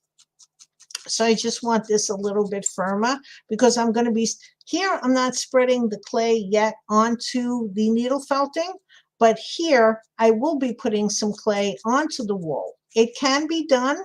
I used the liquid polymer clay on it, but I just wanted, first I put liquid polymer clay. Oops, I just stabbed the foot. I put liquid polymer clay on the wool, but I want the wool a little bit firmer first. And it works. It's not the greatest, but it's not, the clay is really going on the shoulders and it's just going down because I do have to make him with his neck having that ahead. So I do have to do something there.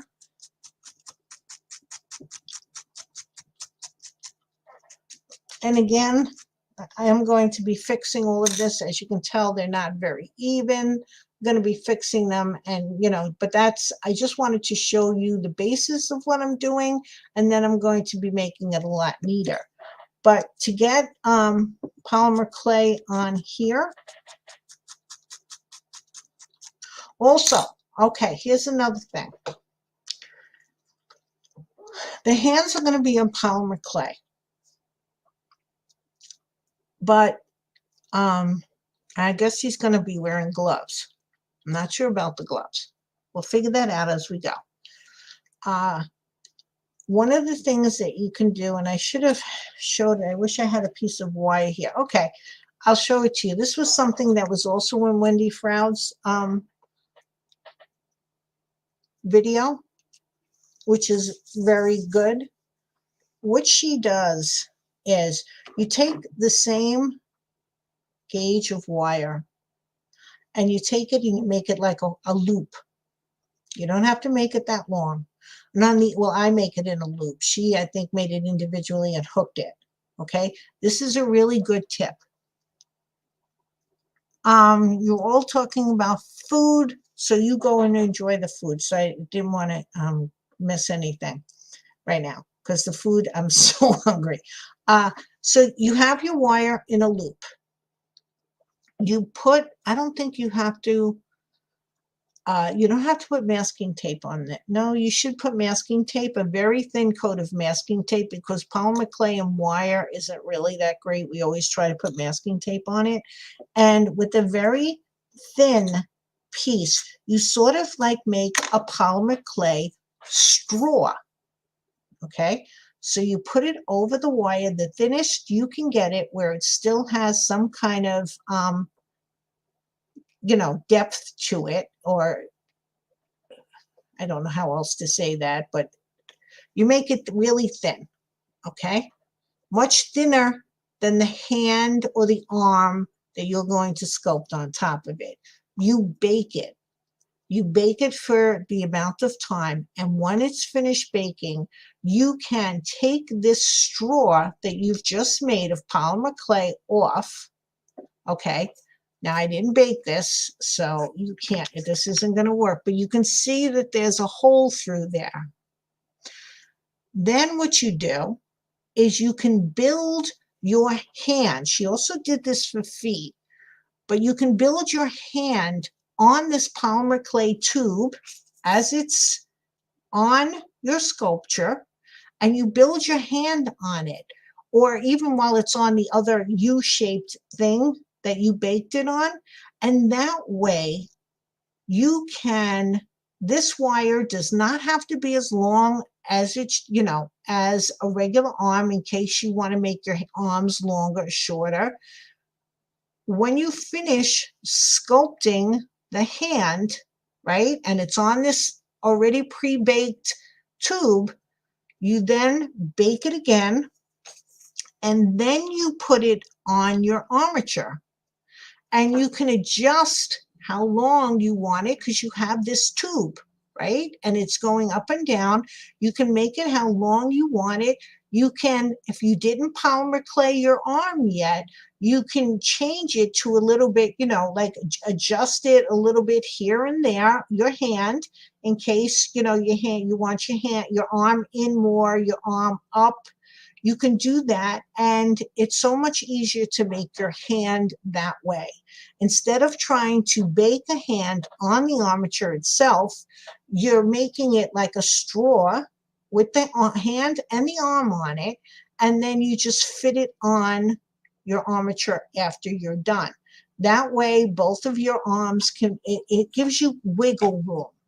It gives you wiggle room on how to attach things to your armature. Okay, so that's what I'm going to be doing with the hands.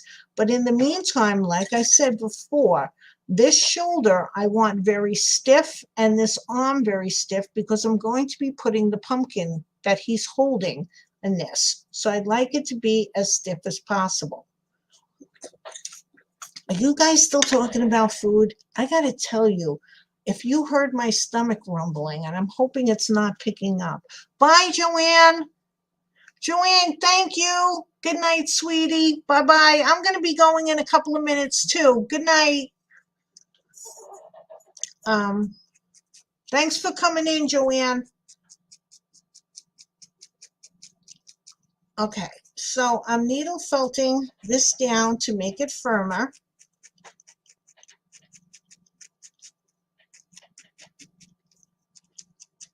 Now that last tip on the tube, that came from Wendy Froud. I don't want to take that like I did that. I never like taking credit for something that I've learned from somebody else. I don't, I see like, I just don't like it. I don't think it's right. It's like I didn't come up with it.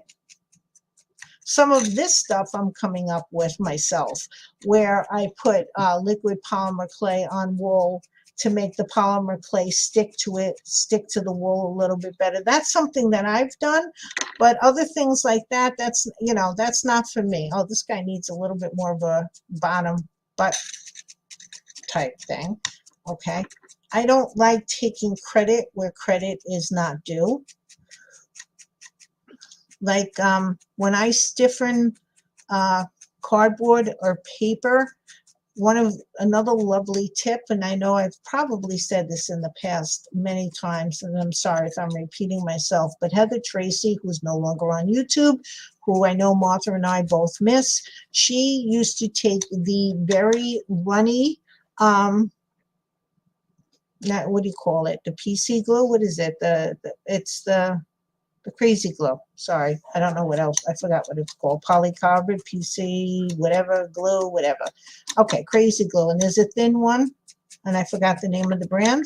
And she would put it on cardboard, and it would stiffen it up beautifully.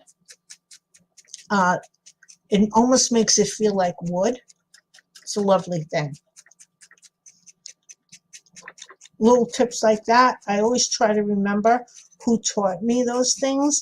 I watch a lot of videos, like I know everyone else does, on different things. Even I've been watching this mask maker who's using latex, and he's just interesting. I like him. He's interesting. He's laid back. He does live streams and his wife is reading the chat. Very cute. You learn things from different channels or just like one little snippet of information, and you can apply it to what you're making. So I watch a lot of people that I know. Barbara, super glue, right? The hard, yep. That was another Heather Tracy thing that I learned. She called it Porpoise Bondo or something like that. Okay, well, I'm just going to show you a little bit, and then I'm going to go because I'm hungry, and I think all of you people are probably hungry too. This is liquid polymer clay. This is Fimo liquid polymer clay. I don't have the brush here. I just dip my finger in, and I put the polymer clay, liquid polymer clay, right on the felt. Let it absorb it for a little bit, and then I put a little bit more on because this stuff absorbs it, and it gives you a bond between the polymer clay, and you can, oh good, you can see that it's turning it darker. It gives you a bond between wiping my finger off, and I can even, this stuff wipes off, or you could, I can even make sure it's getting in there a little bit more. So when it bakes, it's making this a little stiffer and a more complete bond to the polymer clay that I'm going to be putting over here.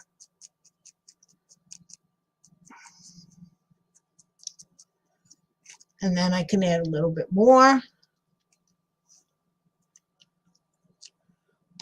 Porpoise, what did she call it, Martha? Porpoise Bondo or something? I don't know. She called it something and I forgot what it was. Like the other really good tip was when you're using foam and you want to seal it, you seal it with Mod Podge and you put black paint in your Mod Podge. That was from Black Magic Designs. Little tips that people give you. So this is my tip. You want to put polymer clay on needle felting. You felt it really firmly and put some liquid polymer clay on it so that when it bakes, the fibers are inundated with liquid polymer clay. And then I'm just going to put, and it also makes it less fuzzy, and then I'm just going to put the polymer clay on here. And it may take that I have to bake this twice, and that's okay, because I normally bake my clay twice, and there's nothing on this armature, and I'm just doing this right now, and I'll fix it later, but just so you can see. It'll stick much better once it's baked, and there you go.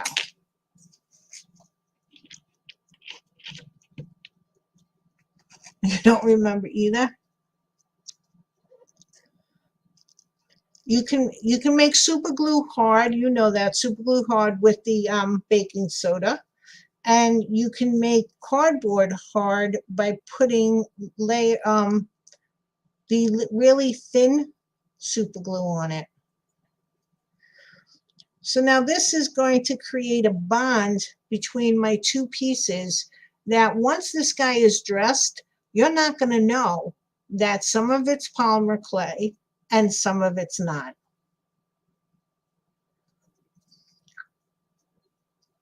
Because if you push the polymer clay in there, because it's already got the liquid polymer clay, you're creating the liquid polymer clay grabs it and holds it. It's the same thing if you bake polymer clay and you want to put another layer of polymer clay on it. You should always put a very thin coat of liquid polymer clay on the baked clay. So you're giving it, it's sort of like glue. You're giving it something for the polymer clay to grab onto. Now, I don't want to do any more than that because I still got to get this arm fixed, but that's just to show you, okay, that it does work. And now I can build it up a little bit more so that it looks, but I don't want to do that because I didn't put, for some reason, I did not put the masking tape here.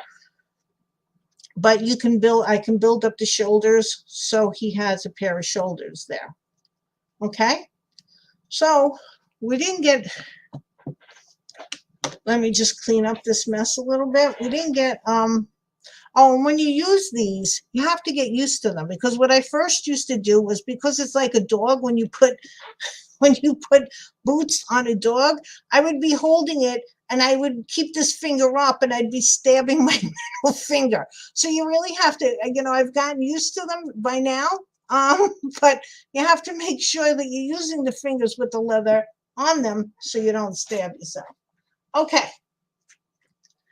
I think I've given you a little bit of an idea of how I'm going to continue sculpting all of this. I'm just going to clean up for a little bit, and then I'm going to say goodnight because I am hungry and I have to go and make some food myself. Alrighty. Let me switch back. Let me turn off the lights because they're beginning to bother me. Off you go. Okay, let me switch. So I got to move over everything to settings. And let's go to that one and mirror it. Oh, good. Okay. Got that all done. Okay. So this is the beginning of my, oh gosh, let's get everything out of here. I got cameras, lights, action. This is the beginning of my Headless Horseman. Of course, there's going to be a lot more work on it. I have to finish the boots. I have to do the pumpkin, which was, now I forgot which one it is. So there is a way of making a hollow pumpkin. I learned that from somebody else. So when I figure that out, I'm going to tell you that. I'll tell the name by making a wax ball and sculpting on the wax ball.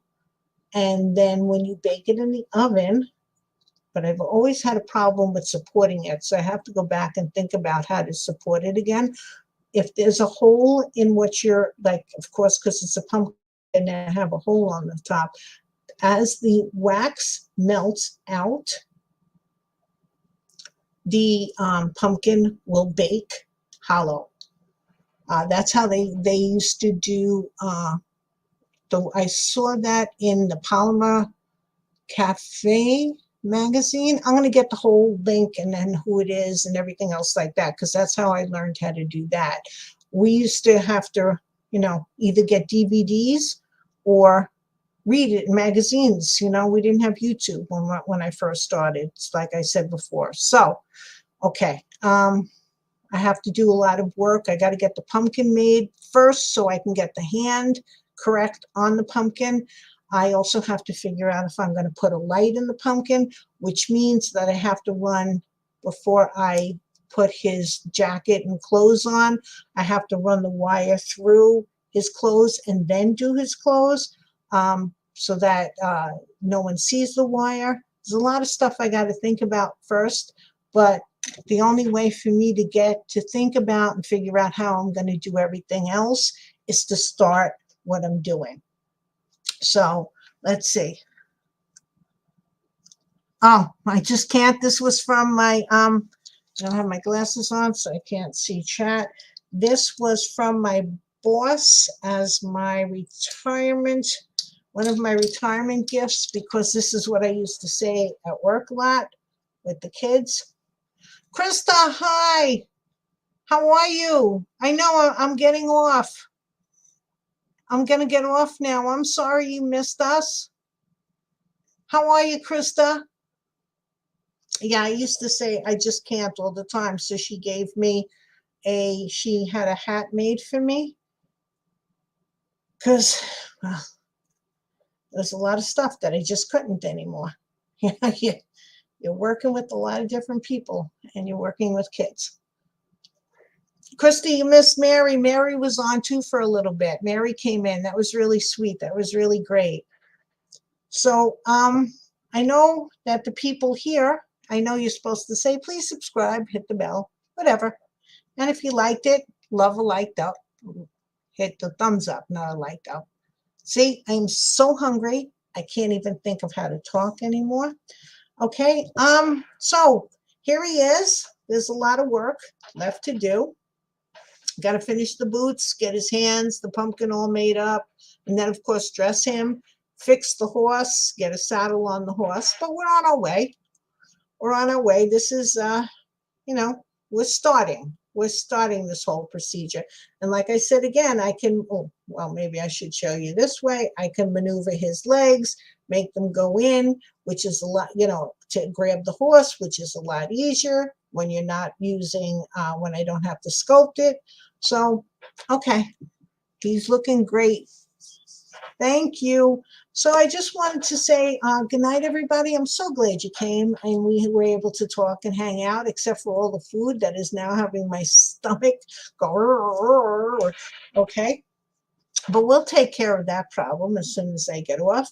I'm going to try to come on. I don't know if 6:30 is a good time or if 7's better. I'm trying to go 6:30. I'm hoping that's an okay time. And I'm thinking of Tuesday night because I know it works with some other people's schedules. So I'm going to try. I can't guarantee October. Like, this is really, this is going to be a crazy month for me, trying to get things done. But we'll see, even if it's for an hour, just so we can all chat, because I miss talking to all of you people. I think I try to get everybody. And Shirley's here. Shirley, hi, honey. Hi, I'm leaving and you're coming in. All right. Okay. Oops, wait. Did I miss Krista? Oh, I missed you if you didn't notify me. Okay. It's not notifying me. Okay. So I just wanted to say thank you. for everyone coming in. And it's so pleasant when you're all here and we get to chit chat. And if there's any new people that are here, just jump in. This is a very nice group of ladies, and they would welcome you and talk to you. And you can tell us what you do, what you don't do, what kind of crafting you do. Someone else is going to have to remember it because I have not a good memory anymore. I put Barbara in charge of that, but someone's going to have to write it down. I love to have everybody come in and just hang out and chat. And if you don't feel like chatting and you're watching, that's okay too. I don't care. It's as long as you had a nice time. So hopefully, again, I'll be back the next Tuesday. But until thank you, ladies. Good night, everybody. Love to all of you. Love to all of you. And as always, have fun creating beauty. Good night, people.